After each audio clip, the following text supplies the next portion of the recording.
Um, it was a tough one. It was disappointing. I think that we had a pretty good first half. I thought we had a really good first quarter. I think maybe fatigue kind of played a little bit of part of what you saw in the second half. But we're trying to get to a point where we're not making any excuses for anything surrounding COVID or anything like that. We want to be who we are and be in the fight. And I thought we really lost that rebounding fight, especially them on the offensive board. So credit to Pitt getting after it. And then we had some silly turnovers and didn't really win those 50-50 balls that we needed to in the second half. So with all that being said, I thought Taylor Soule played her butt off and she had a really good game and played really tough.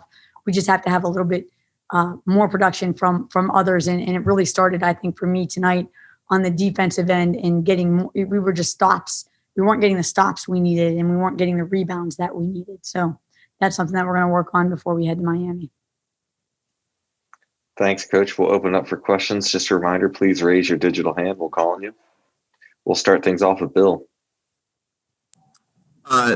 This might sound crazy when she scored like 27 or 29 points or whatever it was, but do you think that Taylor maybe even needed the ball more than she had it in the second half? Like, do you feel like there were stretches where maybe she didn't have the ball enough?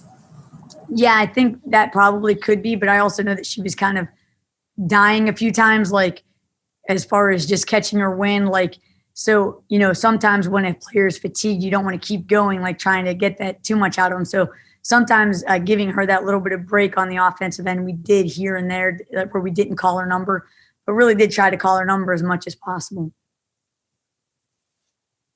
We'll go next to Caroline.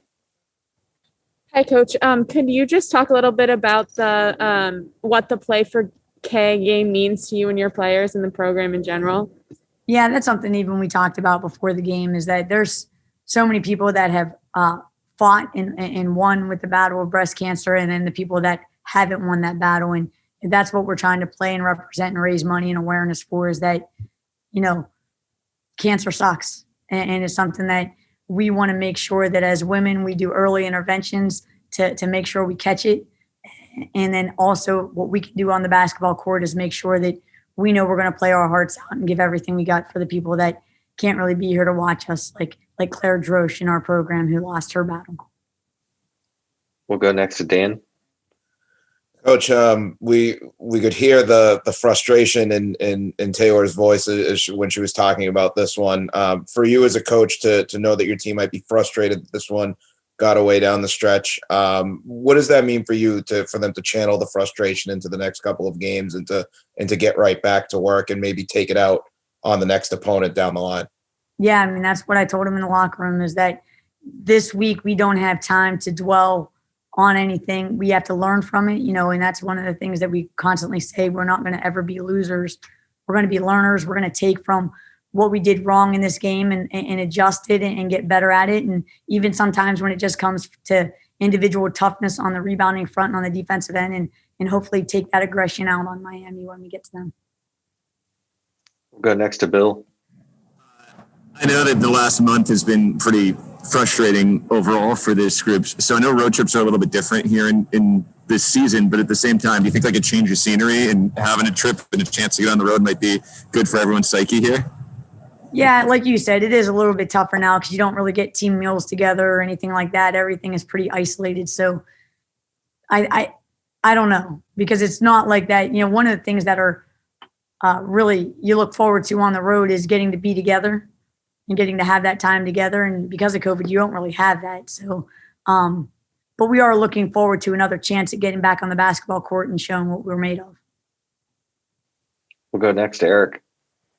Coach, just quickly on Allie Paul, and one of the things that we were talking about was just like a few plays where she really looked like someone who was mature beyond her years, to use that cliche, but just was doing things that didn't look like something that someone who should be playing high school is. And even right now, she's in front of us taking extra shots. I mean, just in this little time, what are you seeing from her that she's doing in the game that allows you to believe that she really can already compete at this level? Right. I mean, you just said it. She's out there right now putting up shots after a loss. She's got a lot of heart and she's got a high IQ. So as she continues to develop, and that's a player that probably I should have went back to and played a little bit more in the second half. But again, her being a freshman and just getting here, 7 practices ago, sometimes I get a little bit like when the game is tight, you want to go with your veterans.